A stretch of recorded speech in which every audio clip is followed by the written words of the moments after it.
bagi orang yang meninggalkan salat memang tidak wajib membayar kafarat, bukan kewajiban, karena salat yang ditinggalkan oleh orang yang dia sudah meninggal, nggak ada kewajiban apa-apa orang sudah meninggal.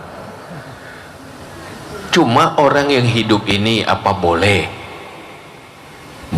membayar kafarat. Di situ ada ulama yang membolehkan dan punya dasar argumentasi dan dalil menurut pendapat itu.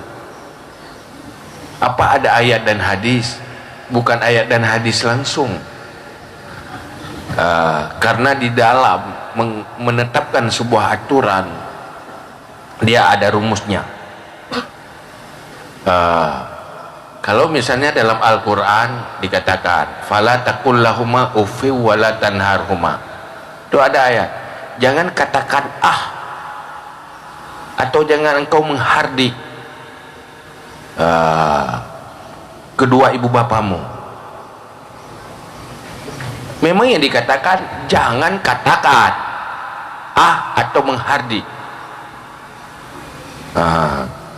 Menghardik artinya memarahi ibu bapak, kata-kata kasar kepada ibu bapak jangan. Dalam Al-Quran dia mengatakan jangan engkau sepak dia, jangan engkau pukul dia. Tetapi dari bahasa jangan katakan itu membahasakan bahwa pukul tidak boleh juga. Menghardik aja tidak boleh, apalagi menyakiti dengan fisik. Begitulah gambaran rumus pemahaman Al-Quran. Kalau saya mau cubit ibu boleh, apa ada kata cubit dalam Al-Quran? Bukan begitu. Dari bahasa Al-Quran dia punya makna yang luas dan cara memahaminya. Dia Al-Quran dan hadis itu sebagai sumber untuk memahami hukum, tapi dalam memahami hukum itu ada rumusnya. Dalam persoalan salat, karena dikiaskan ada puasa itu ada bayar kafarah kan.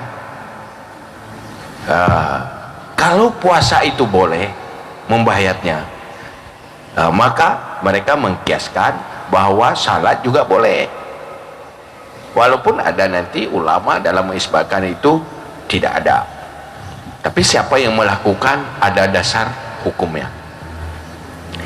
Jangan tanya pada orang yang mengatakan tidak boleh, ya tidak boleh menurut orang lain.